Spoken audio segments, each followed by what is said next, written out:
ओम नमः सिद्धेभ्यः। ओम नमः सिद्धेभ्यः। ओम नमः सिद्धेभ्यः।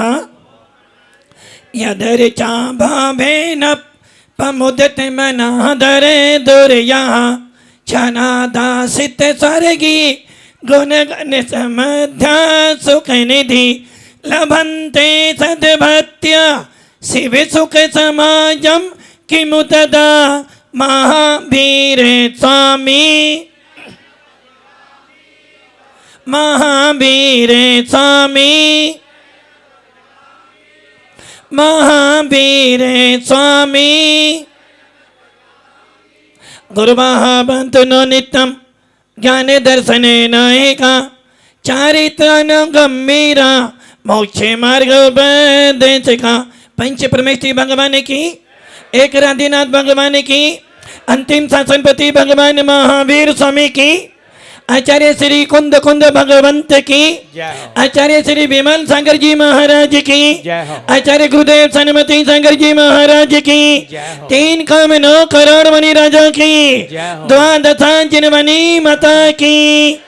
बोले परम पूज्य आचार्य सुंदर सागर जी महामुनि राज की समस्त आचार्य संघ की जय कर गुरुदेव का जय कर गुरुदेव का जय कर गुरुदेव का नमोस्तु। अपना बोलता है तो जोश आता है, अपना बोलता है तो जोश आता है, बाहर वाला बोलता है तो रोष आता है। सही है ना? मैंने बोला भगवान महावीर की जय तो रोष हो गया। काला जी ने बोला तो जोश आ गया। अरे भैया अपना देखकर जोश लाओगे तो राग हो जाएगा, और मुझे देखकर पर को देखकर रोष करोगे तो द्वेष हो जाएगा, और ये राग और द्वेष की पनति ही तेरे संसार को बढ़ा देगी। इसलिए ना अपना देखो ना बाहर का देखो, अपने भगवान आत्मा को देखो तो संसार से पार हो जाएगा। भव्य आत्माओं, अंतिम तीर्थेश भगवान महावीर जिनके पावन शासन में हम सब लोग विराजमान हैं, अपने अपने पुण्य की सराहना करना, अपने अपने पुण्य की सराहना करना कि पूरे विश्व के अंदर जहां हर संप्रदाय के अंदर राग देश की पनति चलती है, हर संप्रदाय के अंदर तेरा मेरा चलता है, किंतु ये जैन शासन वीतराग शासन कहता है ना कुछ तेरा है ना कुछ मेरा है, ये चिड़िया एक रैन बसेरा है। क्या लाए थे क्या ले जाओगे, क्या लाए थे क्या ले जाओगे। अरे भैया ना तो कुछ लाया था ना कुछ ले जाएगा। यदि लाया था अपने भावों को लाया था और ले जाएगा तो अपने भावों को ले जाएगा। यदि ये भाव बिगड़ गए तो भाव बिगड़ जाएगा, और भाव सुधर गए तो संसार से पार हो जाएगा। भव्य आत्माओं, गुणस्थान चल रहे हैं, और गुणस्थान मात्र गुणस्थान नहीं है, गुणस्थान तेरी तस्वीर है। गुणस्थान नहीं तेरी तस्वीर है जो तेरी आत्मा का प्रदर्शन करती है। तू है कौन? मनीष भैया कैसे हो आप? मनीष भैया कैसे हो? अच्छे हो? किसने बताया? मनीष भैया कैसे हैं? अच्छे हैं? किसने बोला? अच्छा आप अच्छे हो, हम कैसे? नहीं, तुम भी अच्छे मैं भी अच्छा, तो गड़बड़ी हो रही है। थोड़ा बहुत तो अंतर होना चाहिए। आप अच्छे और मैं अच्छा। सोनलाल जी आप तो बहुत अच्छे हो। किसको आनंद है? मुझे आनंद है या आपको आनंद है?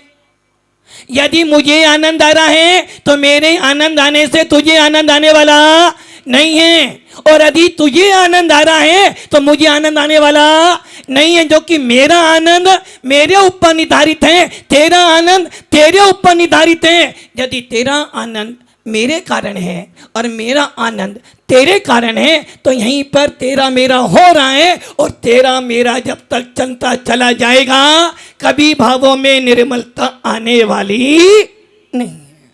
इसलिए मेरा मैं बहुत अच्छा हूं। मनीष भाई अच्छे हो, बढ़िया हो, किसने बतलाया? मैं बढ़िया हूं इसे बताने वाला सुरेंद्र जी निरोगी हो, किसने बतलाया? डॉक्टर के पास में गए, डॉक्टर साहब एक बार क्या चेक कर लो? किसको?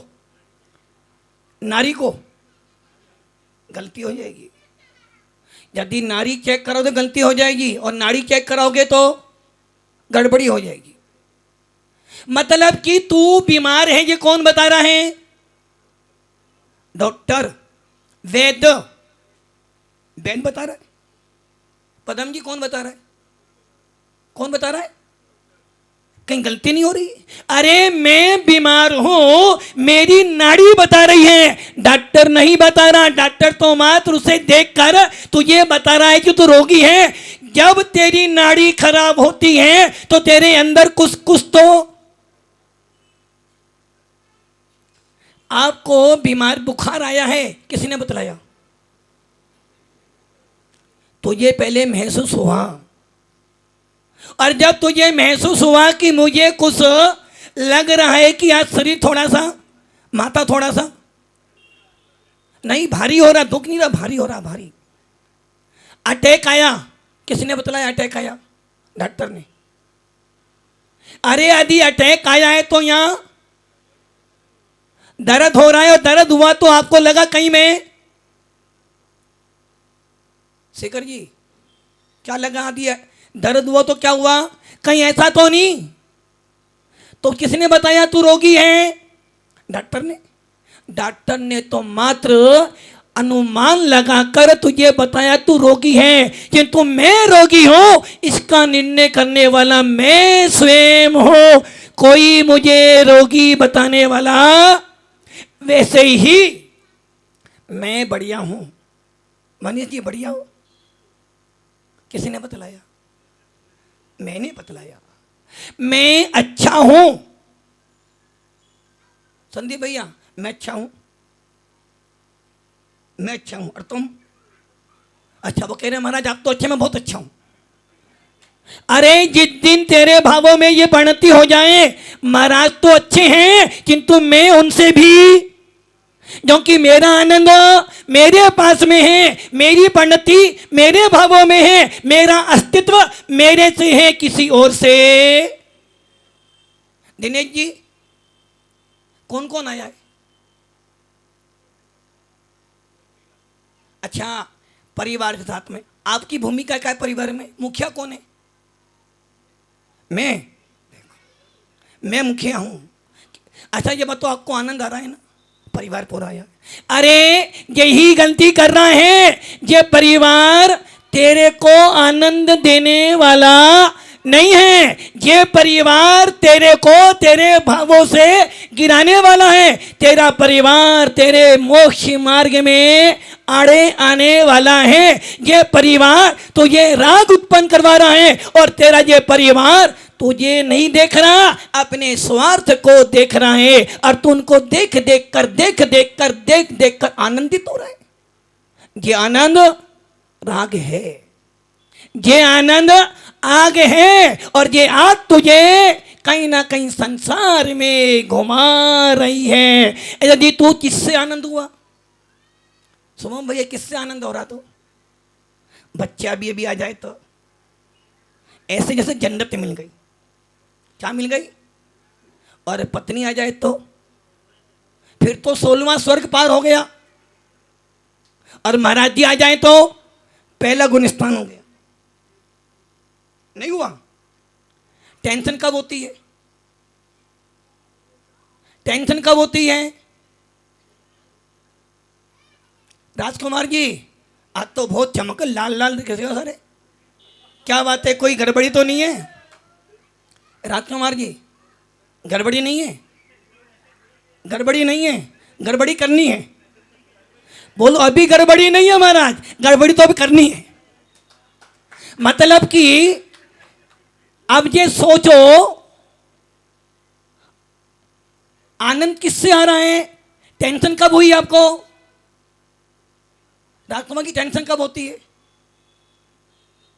आपको टेंशन नहीं है, टेंशन फ्री हो। यदि आप टेंशन फ्री हो तो झूठ बोलते हो कि संसार में ऐसा कोई व्यक्ति नहीं जिसको चिंता ना हो। यदि चिंता नहीं है तो वो मात अनंत भगवान होते हैं जिनका 13वां गुणस्थान होता है। और अभी आप अरिहंत तो टोंगे कह रहे हमारा 4था गुणस्थान है। टोंगिया जी अभी मैंने आपको गुणस्थान पढ़ाया नहीं, अभी तो मैंने मात्र आपको गुणस्थान का मात्र नाम बतलाया है। जब सुन लोगे 4 उसके बाद पूछूंगा कौन सा गुणस्थान है। भव्य आत्माओं टेंशन कब होती है? सामने वाला मेरे अनुसार योगेश भैया मान जाओ मेरी बात, मान जाओ मेरी बात। पक्का हो गया ना? क्या पक्का हो गया? पक्का हो गया ना? देखो अभी अभी सुना आपने, पक्का हो गया ना? क्या तुम्हारी मेरे से कोई लड़ाई नहीं है? मेरी हर बात मानोगे? ना नहीं करोगे? महाराज बनने की भी ना नहीं करोगे? अभी तो बोला नहीं मानूंगा। अरे भैया टेंशन कब होगी? जब मेरे अंदर के भावों में खराबी होगी। दुनिया कितनी ही टेंशन लेती रहे कोई फर्क पड़ने वाला नहीं है, किंतु जिस दिन मेरे भावों में राग देश की बढ़ती हो जाएगी उसी दिन टेंशन शुरू। और मुझे करना क्या है? मुझे नहीं किसी को सुधारना, मुझे किसी की सफाई नहीं करनी। सफाई किसकी करनी है? अपने भावों की करनी है, अपनी आत्मा की करनी है। यदि मेरी आत्मा की सफाई हो गई तो ये पूरा विश्व मुझे भगवान मानकर पूजेगा। और कोई मुझे पूजे ना पूजे कोई फर्क नहीं पड़ने वाला। महाराज कह रहे थे ना कुछ नहीं आता, फिर भी महाराज की डांट।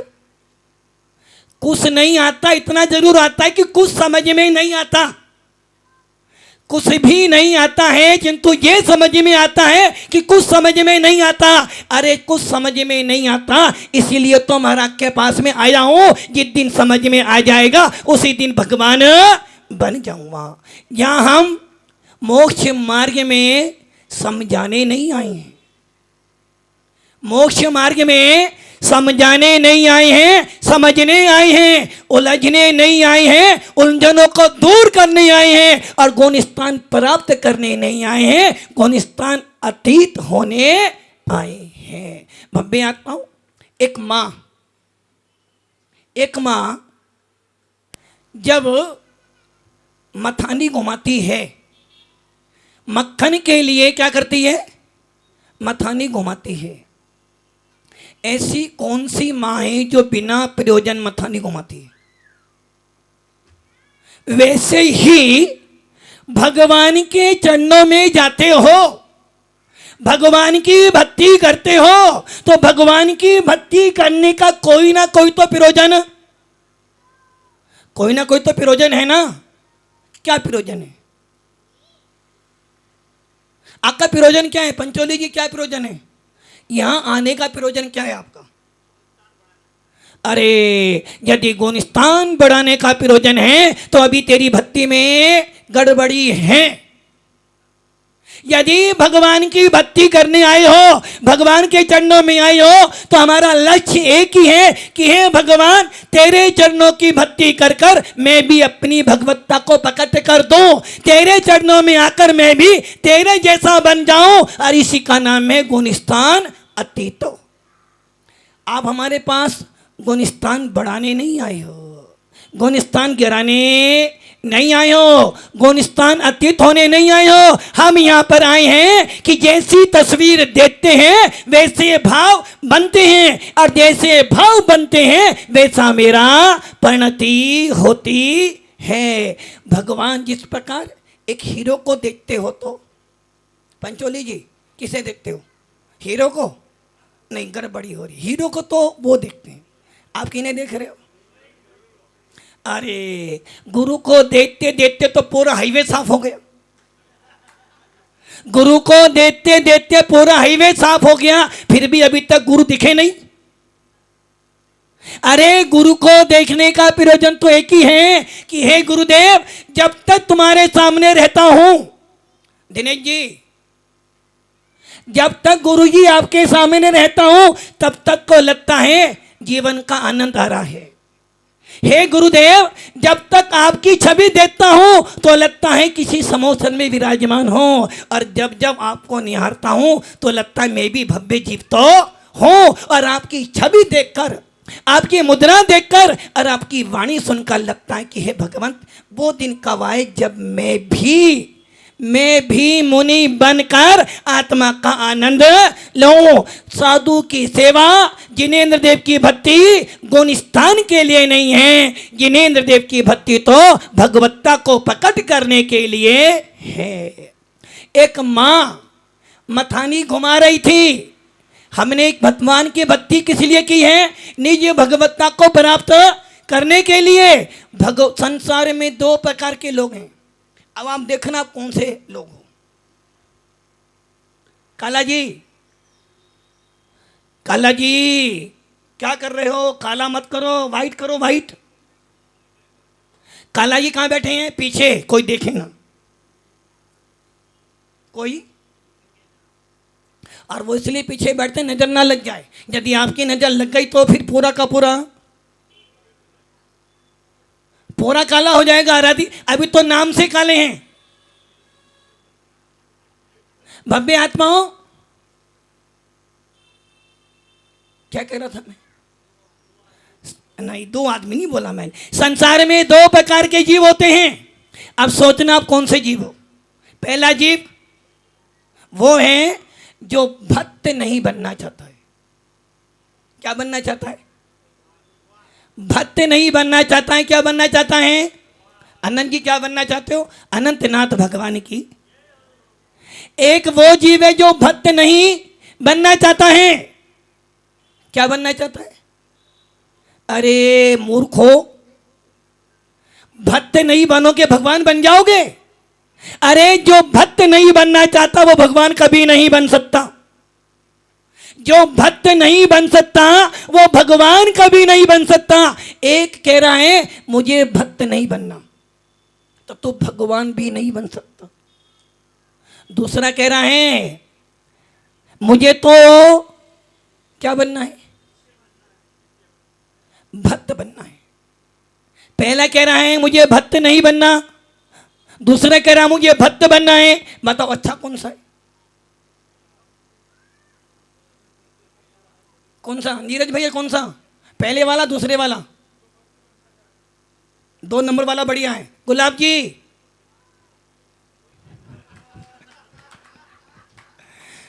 पहला कह रहा है मुझे भक्त नहीं बनना, दूसरा कहना मुझे भक्त बनना है। पदम जी दोनों बढ़िया हैं, दूसरा बढ़िया है, बस ही तुमने गड़बड़ी कर दी। पहला कह रहा था मुझे भक्त नहीं बनना तो भगवान नहीं बन पाएगा, और दूसरा कह रहा मुझे भक्त बनना है, और जो भक्त बनकर ही रह जाएगा वो कभी भगवान बनने वाला। दोनों ही खराब हैं, दोनों ही खराब हैं। मेरा लक्ष्य भक्त बनना नहीं है, मेरा लक्ष्य पुण्य कमाना नहीं है, मेरा लक्ष्य भगवान की पूजा करना नहीं है, और मेरा लक्ष्य गौण स्थान को बढ़ाना नहीं है। मेरा लक्ष्य महाराज बनना भी नहीं है, क्योंकि महाराज बनना भी राग है, और जहां राग होगा परिणामों में खराबी। मेरा लक्ष्य क्या है? जो तू है वो मैं हूं भगवान। हे भगवान, ना मैं भक्त बनने आया हूं और ना मुझे भक्त बनना है, मैं भगवान बनने भी नहीं आया हूं, क्योंकि भगवान तो मैं अर्पित भैया, अर्पित नाम है ना, मैं भगवान तो हूं, मुझे भगवान बनना नहीं है, मैं तो भगवान हूं। राजकुमारी क्या बनना है? भक्त भक्त बनना है, देखो गड़बड़ी हो जाएगी। जो हूं सो ठीक हूं, जो है सो। अरे भैया, ना मुझे भक्त बनना, ना मुझे भगवान तो मैं बना बनाया हूं, किंतु मैं भगवान के पास इसलिए आता हूं कि हे भगवान, जब जब तुम्हें देखता हूं, तुम्हें निहारता हूं और तुमको अवलोकन करता हूं, तब तब मुझे अपने भगवान पने की याद आती है। और जब मुझे अपने भगवान पने की याद आती है तो मेरा भाव अपने आप परिवर्तित होता है। और जब मेरा भाव परिवर्तित होता है तो ना मैं राग करता हूं, ना मैं द्वेष करता हूं, और भावना बाता हूं, बंदे तदगुण लब्धे। हे भगवान, वंदना करने आया हूं। क्या करने आया हूं? वंदना। किसकी वंदना? किसकी वंदना? आपके गुणों की वंदना करने नहीं आया, मैं तो अपने ही गुणों की वंदना करने के लिए आया हूं, जो कि मैंने सुना है जीव द्रव्य के अंदर ज्ञान दर्शन होता है। जैसा ज्ञान दर्शन तेरे पास है, मेरे पास भी ज्ञान दर्शन है। मेरे में और तेरे में कोई अंतर, निर्मल जी, आप में मेरे में कोई अंतर, कोई अंतर है ही नहीं, कोई अंतर। आप भी जीव द्रव्य हो, मैं भी जीव द्रव्य हूं। आप में भी केवल ज्ञान की सामर्थ्य है, मेरे अंदर भी केवल ज्ञान की सामर्थ्य है। आप में भी भगवत्ता है और मेरे अंदर भी। अंतर क्या है? बस अंतर इतना ही है कि तू भी भगवान है, मैं भी भगवान हूं। तूने भगवत्ता पकड़ कर दी है और मैं भगवत्ता पकड़ करने के लिए आ रहा हूं। भव्य आत्माओं, गौण स्थान की परिभाषा क्या थी? मोह और योग के निमित्त से आत्मा के परिणामों में जो तारतम्यता होती है उसे गुणस्थान कहते हैं। मोह और योग के निमित्त से आत्मा की जो अवस्था विशेष होती है उसे गुणस्थान कहते हैं। अब आप मुझे सोचो, शत्रु दो हैं, मोर मोर योग। उसने क्या किया? सोनलाल जी क्या किया? मोह और योग दो शत्रु थे, क्या कर रहे हैं? मोह और योग के निमित्त से आत्मा की जो अवस्था विशेष होती है उसे गुणस्थान कहते हैं। मोह ने क्या किया और योग ने क्या किया? परिवर्तन किसमें आया? मनीष भैया कुछ समझ में आ रहा है? कितनी रेती मिलानी है, कितनी सीमेंट मिलानी है, ये समझ में आ रहा है ना? वैसे ही जब बिल्डिंग बनाते हो तो क्या करते हो? पहले मैप बनाते हो, और मैप बनाने के बाद जब सीमेंट लाते हो तो पहले देखते हो कि सीमेंट है कैसी, चिपकने वाली है या नहीं है, और उसमें कितनी रेती मिलानी है। वैसे ही ये आत्मा मेरा एक घर है, ये मेरी आत्मा जो असंख्यात परदेशी है मेरा घर है। और इस असंख्यात परदेशी में कितने कितने मकान बनाने हैं। मैं कहाँ रहूँगा? पापा कहाँ रहेंगे? कहाँ पर? मकान में। और निज मकान में जो मकान बनाया पापा के लिए अलग रूम है, आपके लिए रूम, बच्चों के लिए और नीरज के लिए नहीं। नीरज का कमरा तो नहीं है, किंतु जो ज्येष्ठों के लिए बना है वो उसके काम में आएगा। सही है ना? वैसे ही मेरी आत्मा के अंदर अनंत अनंत अनंत गुण हैं और हर गुण का अपना अपना अस्तित्व है। मेरा अस्तित्व है और मेरी आत्मा में हर प्रकार की सुविधाएं हैं। अब आपको ये सोचना है, मोह और योग ने ये दो शत्रु आ गए। शत्रु कितने हैं आपके पास? समझ में आ रही है मेरी बात? मेरी समझ में आए ना आए चलेगा, किंतु जिनेंद्र जी की समझ में आ जाएगी तो समझ में तुम्हें सब कुछ आ जाएगा। दो शत्रु हैं, मोह और योग। उसने क्या किया? आपके आत्मा की अवस्था बदली। तो उसने किया क्या?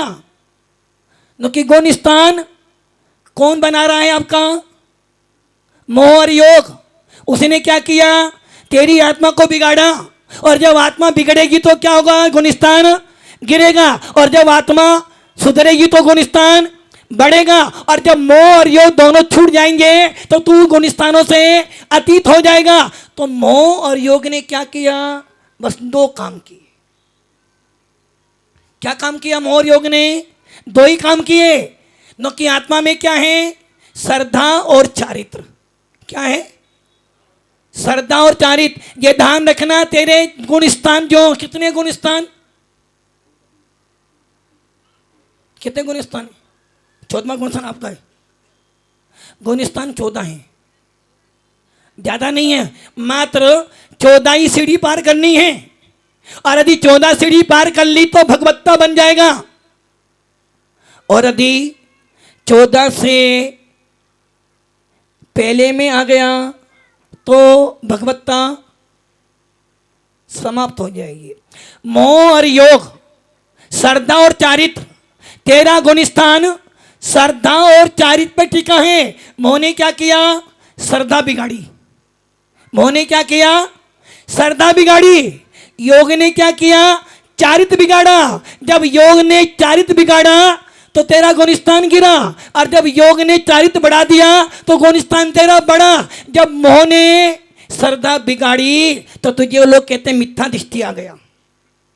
मोह ने क्या किया? तेरी श्रद्धा गड़बड़ी की, और जब श्रद्धा गड़बड़ी हुई तो गुण स्थान पहला हो गया, और जब श्रद्धा तेरी अच्छी हो गई तो गुण स्थान चौथा हो गया, और श्रद्धा बढ़िया हो गई तो तेरा गुण स्थान 13वां हो गया, और अच्छी श्रद्धा बनी तो गुण स्थान 14वां हो गया, और जब श्रद्धा तेरी बिल्कुल बिल्कुल स्थिर हो गई तो कुछ सिद्ध भगवान। तो मोह और योग ने क्या किया? मोह और योग के निमित्त से आत्मा के श्रद्धा और चारित्र गुण की जो अवस्था विशेष होती है वो है गुण स्थान। अब सोच लेना, कहां कहां जाते हो? आज मंगलवार है, हनुमान का वार है, सच्चे मन से जो भी आवे उसका बेड़ा। यदि वहां गया, कहां गया? कहां गया? कहां गया? हनुमान के पास गया तो श्रद्धा गिरी? नहीं गिरी, श्रद्धा नहीं गिरी। न कि हनुमान भगवान है, हनुमान भगवान है, मांगी तुंगी से मोक्ष पधारे हैं। यदि मेरी उस हनुमान के पास श्रद्धा है तो मेरा गुण स्थान अभी छोटा है। और यदि मैंने हनुमान, हाथ में हथियार हैं, हाथ में हथियार हैं, राम के चरणों में गिरा हुआ है तो श्रद्धा को कायम रख तो गुण स्थान कायम रहेगा। श्रद्धा को उज्जवल बना तो गुण स्थान अतीत हो जाएगा। इसलिए श्रद्धा और चारित्र की गड़बड़ी होना तेरा गुण स्थान है, और तेरी श्रद्धा चारित्र को गिराने वाला कौन है? मोह और योग। मोह ने श्रद्धा गिराई और श्रद्धा गिरी तो गुण स्थान गिरा, योग ने चारित्र गिराया तो गुण स्थान गिरा। जब जब तेरा मोह और योग जैसा होगा वैसी तेरी श्रद्धा चारित होगा, जैसा श्रद्धान चारित होगा वैसा तेरा गुण स्थान। तेरा एक समय का मोह, कितने समय का मोह? तेरा एक समय का मोह तेरे को 70 कोड़ा कोड़ी सागर का बंद करवा सकता है।